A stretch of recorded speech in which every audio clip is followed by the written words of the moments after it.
오늘은 사도행전 23장의 말씀을 가지고 곁에 서서 말씀하시다라는 제목으로 말씀을 나누도록 하겠습니다.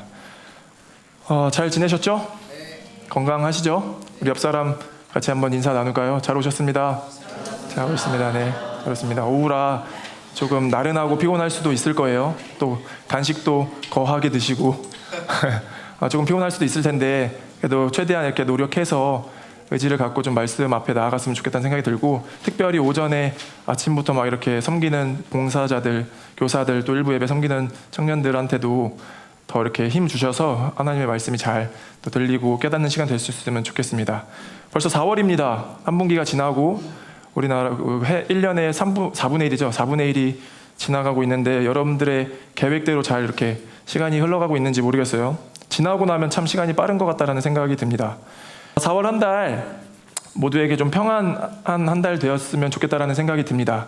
긴 겨울이 지나고 봄이 오는 것처럼 각자의 삶 가운데 좀 어려운 시간들이 흘러가도 어쨌든 여명이 터오르듯이 우리의 아침이 또 밝아오기 때문에 봄처럼 산뜻하고 또 이렇게 깨끗하고 상쾌한 그런 시간들이 지나갔으면 좋겠다라는 생각이 들고, 여러분들 각 삶 가운데 4월 한 달이 되게 의미 있고 또 하나님께서 함께 해주시는 시간이 되어지길 간절히 소망합니다. 이제 사도행전 강해가 앞으로 오늘을 포함해서 2번 남았습니다.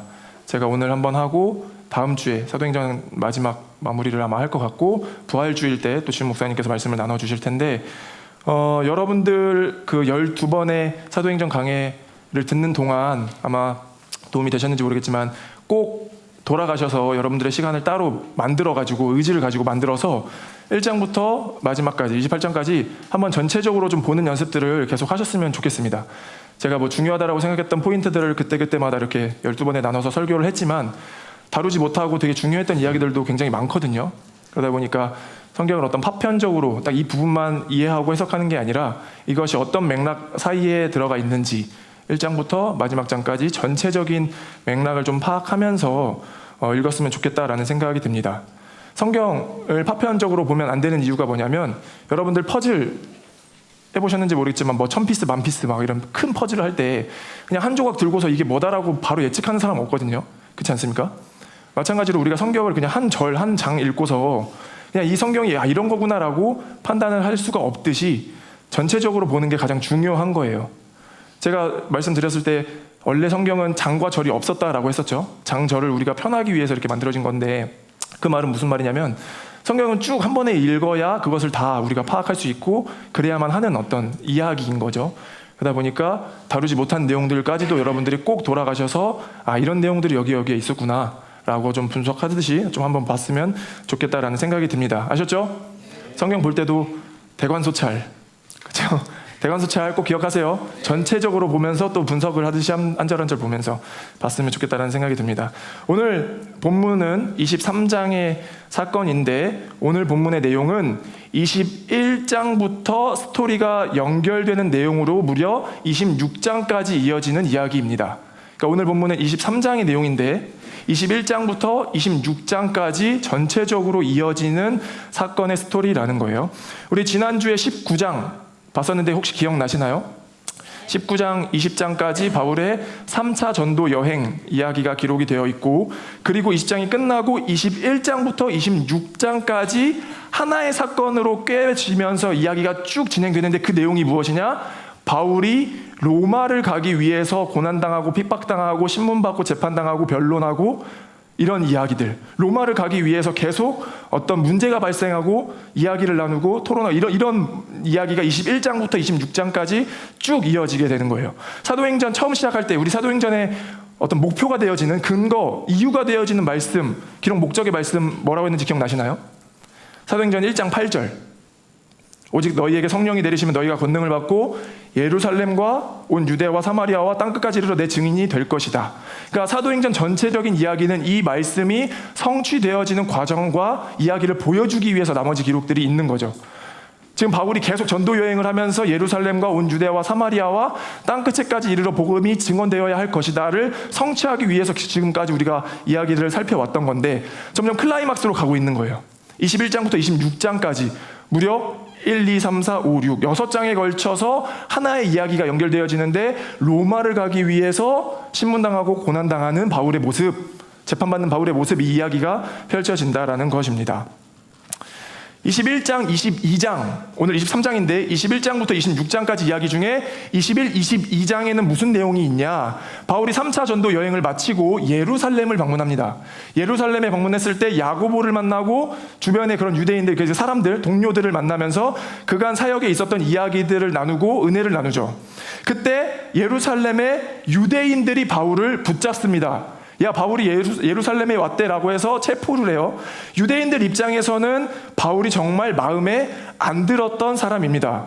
아마 간첩, 폭동, 이단, 사이비, 폭군처럼 느껴졌을 거예요. 왜냐하면 돌아다니는 곳곳마다 회당에서 이런 말씀을 가르치는 거죠. 기존에 유대인들이 가르쳤던 말씀을 제외하고 할례 받지 않아도 돼, 우리 예수 그리스도를 믿는 믿음으로 충분해 라는 어떤 도를 가르쳤기 때문에 유대인들이 입장에서 보기에는 뭔가 사이드에 있는 어떤 변두리에 있었던 한 사람이 폭동을 일으킨 것처럼 느껴질 수도 있겠다라는 거예요. 그래서 바울을 붙잡아 갑니다. 예루살렘에 왔던 바울을 유대인들이 잡아가는 거죠. 22장에 보면 바울이 자기를 변호하거든요. 나도 처음에는 당신들과 같았습니다. 나도 유대인들 당신처럼 예수 그리스도를 믿는 사람들을 붙잡고 때리고 옥에 가두고 그런 일들을 해왔었습니다. 그런데 제가 어떻게 예수 그리스도를 믿게 되었는지 자신의 회심 이야기를 발표하고 이야기하는 장이 22장에 기록이 돼요. 사도행전 전체적으로 보면 바울이 자기가 어떻게 회심하게 되었습니다 라고 내용이 3번에 걸쳐서 나오는데, 우리 첫 번째 봤던 내용이 언제예요? 수련회 때 9장에서, 그렇죠? 9장에서 기억나요? 그때는 사건이었었어요. 사건의 해석, 이야기. 실제 바울이 다메섹에서 눈이 멀고 바울아 사울아 너가 왜 나를 핍박하느냐라고 했었던 그 사건이 9장에 기록되고 첫 번째 등장하죠. 그리고 오늘 본문 23장 전에 22장에서 신문당할 때 내가 여러분들과 같았습니다. 나도 그런데 그런 사람이었는데 이런 이유로 이런 사건을 통해서 제가 예수 그리스도를 믿게 되었습니다 라고 자기를 변호하는 내용이 22장에 기록이 돼요. 그리고 오늘 본문 이제 23장이 쭉 또 같은 내용 안에서 이루어지는 거죠. 그렇게 신문당하고 재판을 받으면서 흐르고 흘러서 일로 가라 절로 가라 흐르고 흘러서 오늘 23장은 공의회 앞에 서게 됩니다. 유대인들의 최고 권력기관이라고 하는 그 공의회 앞에 서서 바울이 신문당하는 사건이 오늘 본문의 23장인 거예요. 좀 이제 전체적인 맥락이 좀 이해가 되시나요? 그런 스토리인 거예요. 정리 한번 할게요. 20장까지 19장부터 20장까지 바울의 전도 여행기가 끝납니다. 20장까지 21장부터 26장까지 로마로 가기 위한 바울의 고난당하는 모습들을 보게 되는데 21, 22장에서 예루살렘에 도착해서 유대인들이 잡아가게 됐고 23장에서는 흐르고 흘러서 공의회 앞에서 신문당하고 자기를 변호하는 모습이 23장이라는 거죠. 이해되죠? 큰 맥락을 한번 살피면서 1절 먼저 한번 봅시다. 오늘 본문 말씀 1절 보겠습니다. 바울이 의회원들을 주목하고 말하였다. 동포 여러분, 나는 이날까지 하나님 앞에서 오로지 바른 양심을 가지고 살아왔습니다. 바울이 지금 먼저 공의회 의원들, 유대인들, 그 권력자들 앞에서 이야기하는 거죠. 나는 하나님 앞에서 부끄럽지 않습니다. 양심을 지키며 그동안 살아왔습니다. 근데 여기서 주목하고 말하였다. 의원들을 주목하고 말하였다. 이 주목하다라는 단어를 보니까 헬라어 원어로 보면 아테니조라는 헬라어 원문을 쓰거든요. 이 단어를 쓰는데 이게 어떤 뉘앙스의 뜻이냐면 뭔가 힘없이, 매갈이 없이 흐리멍텅하게 초점이 분명하지 않게 바라보는 게 아니라 그것과 완전 정반대로 또렷하게 분명한 목적을 가지고 패기 있게 당당하게 주눅들지 않게 노려볼 때 쓰는 단어가 이 아테니조라는 단어예요.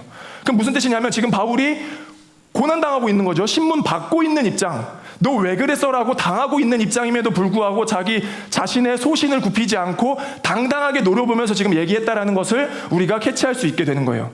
근데 특이한 게 뭐냐면, 재밌는 게 뭐냐면 사도행전 3장 기억나시나요? 사도행전 3장에서 무슨 내용이 있었는지, 요한과 베드로가 기도하기 위해서 성전으로 갔었던 이야기, 성전 미문에 태어나면서부터 걷지 못했다라고 했던 지체장애인이 앉아있었던 구걸했었던 이야기 기억나세요? 그때 요한과 베드로가 그 기도하러 가는 성전 앞에서 그 걷지 못하는 구걸하는 지체장애인을 바라볼 때 그 아테니조라는 단어를 써요. 그를 바라보았다라고 했을 때 원어에 보니까 그 단어를 똑같이 사용하고 있다라는 거죠. 그리고 사도행전 14장에 가면 루스드라, 우리가 보진 못했어요. 루스드라라는 지역에서 아주 똑같은 사건이 벌어지거든요. 그 도시에 태어나면서부터 걷지 못했다라고 한 사람을 바울이 고쳐내는 사건이 기록되어져 있는데 9절 볼까요? 9절 14장 9절입니다. 이 사람이 바울이 말하는 것을 들었다. 바울은 그를 똑바로 바라보고 고침을 받을 만한 믿음이 그에게 있다는 것을 알고서 이때 똑바로 바라보다라도 아테니조라는 똑같은 원어를 쓰는 거죠. 그게 무슨 뜻이냐면 23장 1절에서 바울이 지금 똑바로 노려보듯이 패기 있게 당당하게 바라보는 태도와 시선은 맞거든요. 이 사람들과 갈등을 마치 버릴 것처럼 잡아먹을 것처럼 분명한 목적을 가지고 초점을 바라보고서 노려보듯이 말하는 건 맞지만 그 이면에 뭐가 있는 거예요? 긍휼한 마음이 동시에 있는 거예요. 이해가 되시나요? 성전 미문에 걸터 앉아 있었던 지체장애인을 바라보는 그 눈과 루스드라에 걷지 못했던 사람들을 바라봤었던 그 눈이 동시에 있다라고요. 내가 소신을 굽히지 않을 거야 라는 당당함 가운데 말하는 변론하는 것이 맞지만 동시에 바울 마음의 이면에 먼저 선행되었던 마음은 뭐예요? 긍휼한 마음으로 바라보는 거죠. 그 사람들과 내가 분열을 이룰 거야가 아니라 긍휼한 마음으로 바라보고 있었다라는 것을 우리가 확인할 수 있게 된다라는 겁니다. 저는 이게 우리와 같은 신앙인들이 늘 가져야 하는 성숙한 태도와 눈이라고 믿습니다. 여러분들도 믿으시나요? 믿으시나요? 그러니까 무엇과도 타협하지 않을 것 같은 우리의 소신과 하나님의 말씀과 마음으로 당당하게 세상을 살아야 하는 것이 맞지만 그 이전에 우리 이면에 먼저 선행되어야 할 마음이 뭐예요? 세상을 긍휼한 마음으로 바라보는 그 눈, 아테니조가 있어야 된다라는 거죠. 바울은 마치 의회원들과 갈등을, 폭동을 일으킬 것처럼 지금 당당하게 이야기하고 있습니다. 그런데 바울은 그 이면에 이 사람들을 품고 싶은 마음도 동시에 있었던 거예요. 하나님, 이들을 불쌍히 여기십시오. 그 긍휼한 마음을 바울은 동시에 가지고 있었다라는 겁니다. 이게 우리 사회에 너무나도 필요한 태도인 것 같은데 싸우십시오. 싸워야 됩니다. 우리가 하나님의 말씀과 뜻을 가지고 세상과 어떤 마찰이 있을 때 당당하게 우리는 우리의 소신을 지켜낼 수 있어야 된다라고요. 그것을 왜곡하지 말고 당당하게 싸우고 이겨내야 되는 것도 맞지만 긍휼한 마음이 우리 마음 가운데 선행되어야 한다라고 믿습니다. 상대를 긍휼히 바라보는 마음. 우리는 어떠한 일이 있어도 서로를 비난하지 않겠다는 약속과 신뢰. 우리는 모두 다 부족하고 연약한 존재이기에 실수하고 잘못 판단할 수 있다는 허용. 그러기에 서로를 자르고 가르고 제거하고 죽이는 것이 아니라 포용하고 협력하고 공존하고 서로를 사랑할 수 있는 자세. 이게 우리에게 지금 가장 필요한, 우리 사회에, 우리 공동체에 가장 필요한 태도이지 않은가라는 생각을 해보게 된다는 거죠. 꼭 기억하시기 바라요. 아테니조라는 단어 안에는 소신 있게 바라보았다. 그것과 갈등을 일으킬 것처럼 바라보았지만 또 다른 이면의 뜻에는 긍휼한 마음으로 바라보았다라는 바울의 모습을 볼 수 있게 되는 겁니다. 저와 여러분이 4월 한 달 살아갈 때 그런 모습과 태도로 살아갈 수 있길, 공존하는 마음으로 살아갈 수 있길 간절히 소망합니다. 아멘. 그런 다음에 바울이 이런 고백을 하는 거죠. 이렇게 고백합니다. 나는 이날까지 하나님 앞에서 오로지 바른 양심을 가지고 살아왔습니다. 범사의 양심을 따라 하나님을 섬겼노라. 하루도 빠짐없이 범사의 양심을 따라 하나님을 섬겼노라. 여기서 주목하고 싶은 점은 뭐냐면 바울이 바른 양심을 가졌다라는 것보다 그 양심을 지키기 위한 대상과 기준과 범위가 하나님이었다라는 사실입니다. 그렇죠? 신앙을 지키며 살기 위한, 하나님의 자녀답게 살기 위한 방법은 생각보다 간단할 수 있어요. 생각보다 간단할 수 있습니다.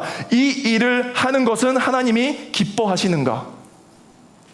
이 일을 하는 것은 하나님이 지금 기뻐하시는가를 우리 삶 가운데 날마다 질문할 수 있다면 하나님의 뜻대로 하나님께 자녀답게 사는 것이 그렇게 어렵지 않을 수도 있다라는 거예요. 성경이 너무 어렵습니다. 그때 맥락과 그때 시대의 어떤 역사들을 잘 몰라요. 하나님의 뜻이요. 단어도 어렵고 너무 힘든데요. 언제 이걸 다 보고 있습니까? 잘 모르겠어요 라고 할 때 오케이, 괜찮아요. 그럼 이거 하나만 꼭 기억하자고요. 뭐예요? 이 일을 하는 것은 하나님이 지금 기뻐하시는가? 이 관계를 맺는 것은 하나님이 지금 기뻐하시는가? 이것을 소비하는 것은 지금 하나님이 기뻐하시는가? 이것을 소유하는 것은 하나님이 지금 기뻐하시는가? 지금 이 시간, 이 장소에 내가 있는 것은 하나님이 기뻐하시는가? 하나님이 기뻐하시는가라고만 우리가 질문을 잘 해낼 수 있어도 충분히 우리는 하나님의 자녀답게 잘 살아갈 수 있다라는 거죠. 그래서 우리가 성경을 보게 되는 거거든요. 성경을 보는 이유는 뭐예요? 하나님을 잘 알기 위해서인 거예요. 하나님을 잘 알기 위해서. 여기에는 온갖 자료와 정보들로, 사건들로 하나님이 어떤 분이신지가 기록되어 있습니다. 표현되어 있습니다. 우리는 좋은 질문을 할 수 있어요. 하나님이 기뻐하시는 것은 무엇인가라는 좋은 질문을 해놓고도 하나님이 어떤 분이신지를 또 잘 알지 못하면 좋은 답을 얻어낼 수가 없게 될 수도 있겠죠. 좋습니다. 첫 번째 선행되어야 될 것, 하나님이 이것을 기뻐하시는가를 우리 삶 가운데 날마다 습관적으로 질문을 하면서 동시에 성경을 보자고 하는 이유는 뭐냐면 그 하나님이 어떤 속성이신지, 어떤 것에 기뻐하시고 어떤 것을 좋아하시고 어떻게 통치하길 원하시는지를 더 잘 알기 위해서 성경을 본다는 거예요. 만약에 커플이 여자친구가 선물을 사야 돼요. 근데 그냥 길거리에 길거리에 다니는 어떤 그냥 자판에 있는 그런 선물 사겠냐고요. 사실 분 있으세요? 혼나려고? 그쵸? 안 그러잖아요. 이 여자친구가 이 사람이 무엇을 좋아하는지를 고민하고 살 거 아니에요. 그럼 평소에 이 사람이 무엇을 좋아하는지를 알아야 될 거 아니냐고요. 이해되십니까? 같은 맥락이에요. 저는 하나님께 기뻐드리는, 그러니까 하나님이 기뻐하시는 뭔가라는 좋은 질문을 우리 삶 가운데 매일 하다가도 그 하나님이 어떤 것을 좋아하시는지를 알려면 또 다시 성경을 우리가 봐야 된다는 거예요. 두 가지만 기억합시다. 하나님이 기뻐하시는 것은 무엇인가? 날마다 우리 삶 가운데 습관적으로 반복적으로 질문할 수 있었으면 좋겠고, 두 번째, 그 하나님은 어떤 것을, 어떻게, 무엇을 기뻐하시는가를 성경을 통해 볼 수 있었으면 좋겠습니다. 그런 후에 공의회에 있던 유대인들, 그렇죠? 공의회에 있던 종교 지도자들, 유대인들이 흥분을 하기 시작합니다. 흥분을 해요. 왜냐하면 바울이 무슨 반성하는 태도라도 좀 보이면 얘를 어떻게 용서해볼까라는 이야기라도 좀 해볼 수 있을 것 같은데, 아테니죠. 노려보듯이 당당하게 난 잘못한 거 없습니다. 나는 범사에 하나님 앞에 늘 양심을 지키며 살았습니다 라고 얘기하자 화가 안 나겠습니까? 그 권력자들이 흥분하기 시작 화가 나는 거예요. 그래서 당시 대제사장이었던 유대인의 최고 권력자였던 아나니아가 그의 입을 치라라고 이야기를 합니다. 2절 볼까요? 2절 같이 한번 읽어주시면 고맙겠습니다. 읽겠습니다. 시작.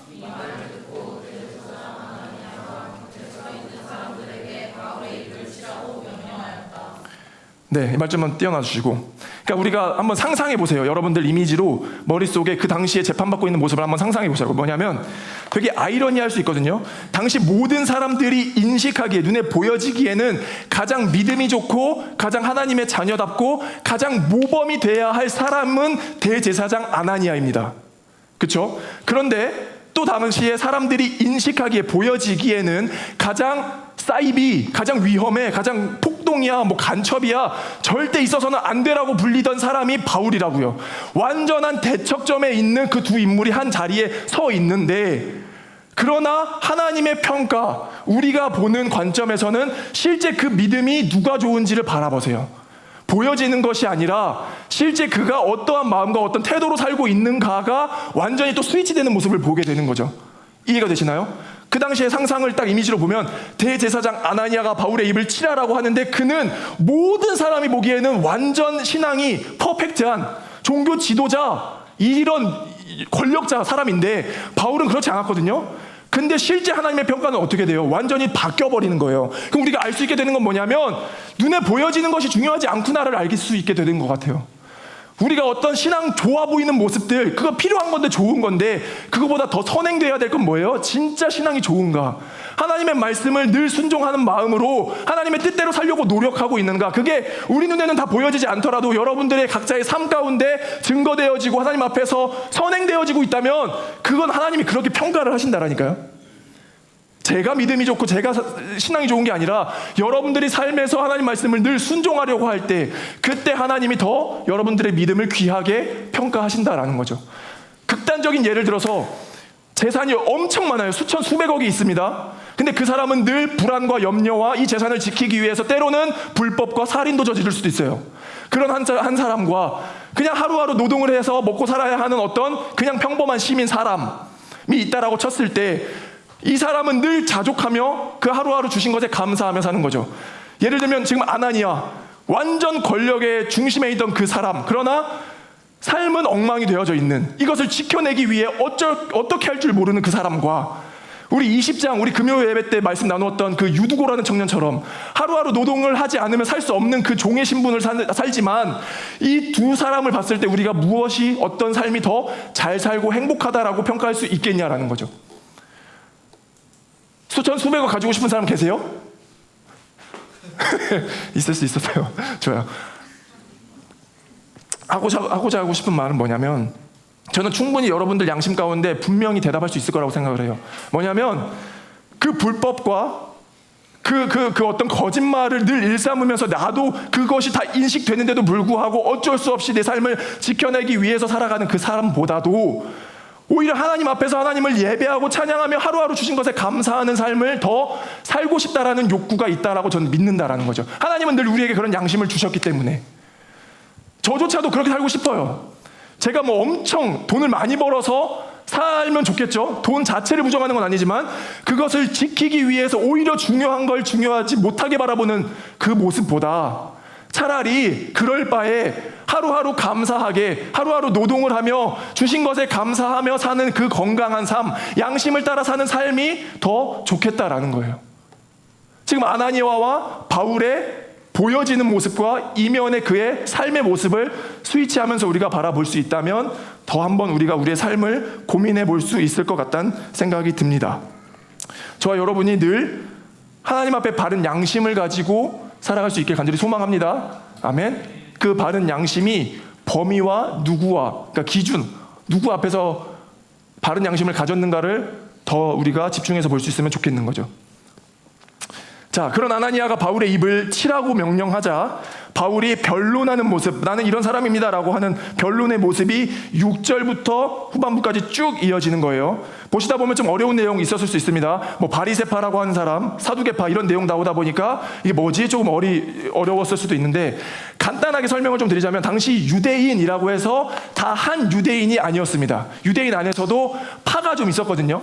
뭐 바리새파, 사두개파, 뭐 에세네파, 열심당 이렇게 크게는 몇 가지의 파들이 있었어요. 그러니까 이 사람들은 작은 차이가 아니라 큰 내용을 다르게 믿고 있었기 때문에 한 유대인이라고 보면은 틀린 내용들을 많이 발견하게 돼요. 쉽게 예를 들면 뭐냐면, 자, 우리나라의 정치적 성향이 수도권과 지방은 어떻게 다릅니까? 라고 했을 때 지방의 정치적 성향을 하나로 묶어서 얘기할 수 있나요? 불가능하거든요. 정치적 성향은 영남, 호남만 가도 완전히 달라요. 그런 것처럼 우리가 그 지방이라는 것을 하나로 다 묶어서 얘기할 수 없듯이 유대인을 다 같이 한 번에 묶어서 얘기하는 것은 틀린 내용을 이야기하게 되는 상황들이 많이 발생한다는 거죠. 대표적으로 뭐냐면 사두개파는 부활을 믿지 않습니다. 넷의 영을 믿지 않아요. 오로지 그냥 모세 오경만 권위를 가지고 믿었기 때문에 바울이 바리새파였거든요. 근데 바리새파는 믿어요. 부활, 예수 그리스도의 부활과 하나님의 나라를 믿고 소망하기 때문에 바리새파는 부활을 믿고 사두개파는 부활을 믿지 않는 거죠. 같은 유대인이라고 보여도. 그러니까 바울이 딱 신문 받을 때 보니까 한쪽은 바리새파네, 한쪽은 사두개파네. 이제 바울이 변론을 하기 시작하는 거예요. 나는 부활을 믿는 것 때문에 지금 신문 당하고 있습니다 라고 얘기를 꺼내요. 그럼 이쪽 사람들은 어떻게 했어요? 바리새파 사람들은 그치, 부활의 신앙이 옳은 거지, 그쵸? 바울의 신앙이 옳은 거지, 저거지, 진리지라고 옹호를 하다가도 사두개파 사람들은 제가 이단이야 사이비야, 부활이 어디 있어 라고 지금 갈등을 믿고 있다는 게 오늘 본문의 기록인 거라고요. 이해가 되십니까? 유대인들 안에서도 파가 여러 개 있었기 때문에 자세히 보면 믿고 있던 내용이 달랐다. 지난주 말씀 19장 32절에 보면 이런 기록이 있었죠. 극장 안에서는 더러는 이렇게 외치고 더러는 저렇게 외치는 바람에 모임은 혼란에 빠지고 무엇 때문에 자기들이 모여들었는지조차 알지 못하는 사람이 많았다. 저는 이게 같은 맥락의 지금 상황처럼 보이거든요. 바울을 신문하기 위해서 모였는데 오히려 자기들끼리 싸우고 있는 모습인 거예요.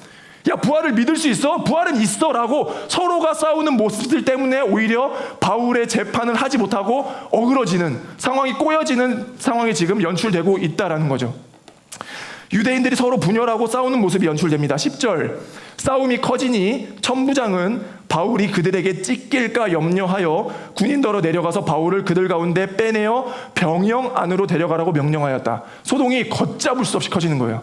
그 부활 신앙을 논쟁하자 사두개파와 바리새파가 죽일 듯이 싸우기 시작하는 거죠. 그때 그래서 군인이 야, 이거 도저히 안 되겠다, 이러다가 사람 다친다, 바울 빨리 빼내라. 바울을 데리고 자기 병영으로 데려가였다라고 하는 게 11절까지의 모습인 거죠. 이제 마지막 결론을 맺도록 좀 하겠습니다. 11절 말씀 한번 볼까요? 11절 말씀 한번 띄워주십시오. 같이 한번 읽어봐 주십시오. 같이 읽겠습니다. 시작.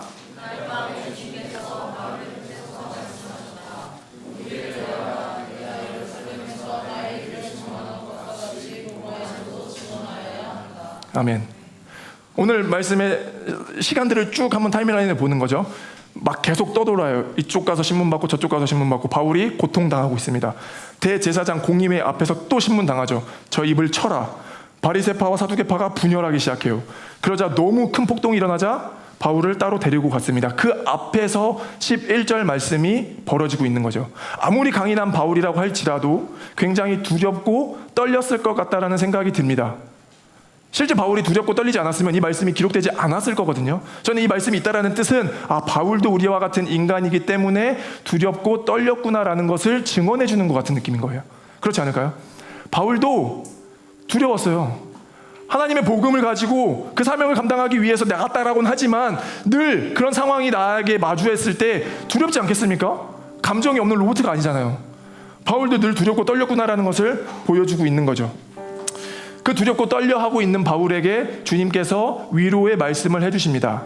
이 곁에 서서 말씀하셨다라는 이 곁에 서다라는 단어를 헬라 원문으로 보니까 어떤 뉘앙스냐면 정말 바로 옆에 딱 달라붙어서 귀에서 속삭이듯이 바로 옆에서 바울아 힘내, 용기 내어라, 담대하여라 라고 지금 말하는 내용인 거예요. 바울이 그 옆에서 그 선명한 음성을 들었을 때 어땠을까요? 용기가 나지 않았을까? 위로받지 않았을까? 그런데 진짜 바울이 용기를 얻게 된 상황은 다른 거거든요. 물론 이것만으로도 충분히 바울은 힘을 냈을 수 있습니다. 그런데 진짜 바울이 힘을 얻게 된 내용은 뭐냐면 11절 마지막 보세요. 용기를 내어라. 네가 예루살렘에서 나의 일을 증언한 것과 같이 로마에서도 증언하여야 한다. 이게 누가 말한 거죠 지금? 누가 말하고 있습니까? 주님께서. 그렇죠? 주님께서 바울에게 말하는 거예요. 바울아, 너는 로마에서도 증언하여야 한다. 하나님의 말씀입니다. 뒤로 우리 한번 가볼까요? 19장 21절. 바울이 2차 전도 여행 중에 21절, 이런 일이 있은 뒤에 바울은 마게도니아와 아가야를 거쳐 예루살렘으로 가기로 마음에 작정하고 나는 거기에 갔다가 로마에도 꼭 가보아야 하겠습니다 라고 말하였다. 이건 바울의 고백이거든요. 19장 21절에 바울이 고백하는 거예요. 나는 로마에 꼭 가야 합니다 라고 자기 입으로 고백했던 것이 23장에 와서 하나님께서 똑같이 증언하고 계시더라고요. 바울아, 왜 용기 잃냐? 왜 힘들어하고 있느냐? 너는 로마에 가야 한다. 뭐예요? 하나님은 우리의 숨소리마저도 다 듣고 계시다가 바울이 그때 당시에 하나님의 음성을 듣고 고백했는지 자기의 사명을 통해서 그냥 고백했는지는 알 수 없지만 그 이야기를 다 듣고 계시다가 바울아, 네가 네 입으로 고백했던 거 아니야? 최소 2, 3년 전, 최대 6년까지 흘렀을 그 시점에 바울아, 네가 입으로 고백했던 그 사명, 하나님을 찬양하고 싶다며, 하나님의 일을 감당하고 싶다며, 하나님의 자녀가 되고 싶다며 라고 고백했던 그 음성을 다 듣고 계시다가 바울이 가장 힘든 그 순간에 떠올려 주시더라고요. 바울아, 왜 용기를 잃어? 너 아직 로마에 못 갔잖아. 너 로마에 네가 간다며. 그럼 그 로마에 갈 때까지 내가 내버려 두겠냐라고요.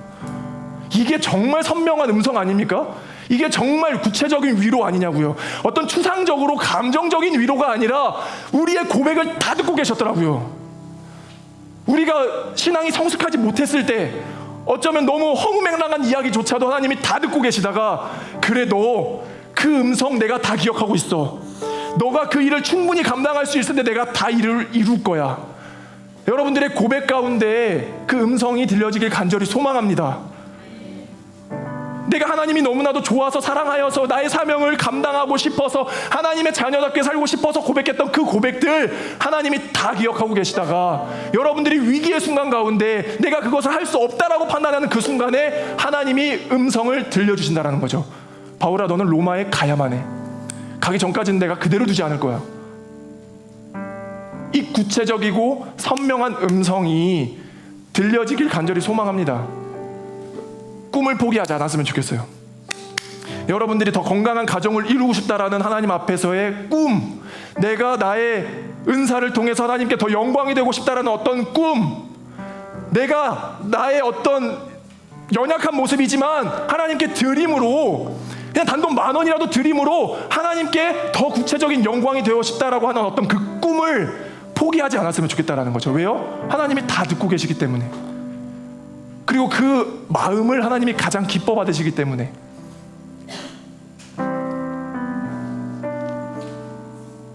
곁에 서서 말씀하고 계시는, 또 듣고 계시는 하나님의 음성을 들을 수 있는 저와 여러분이 되길 소망합니다. 아멘.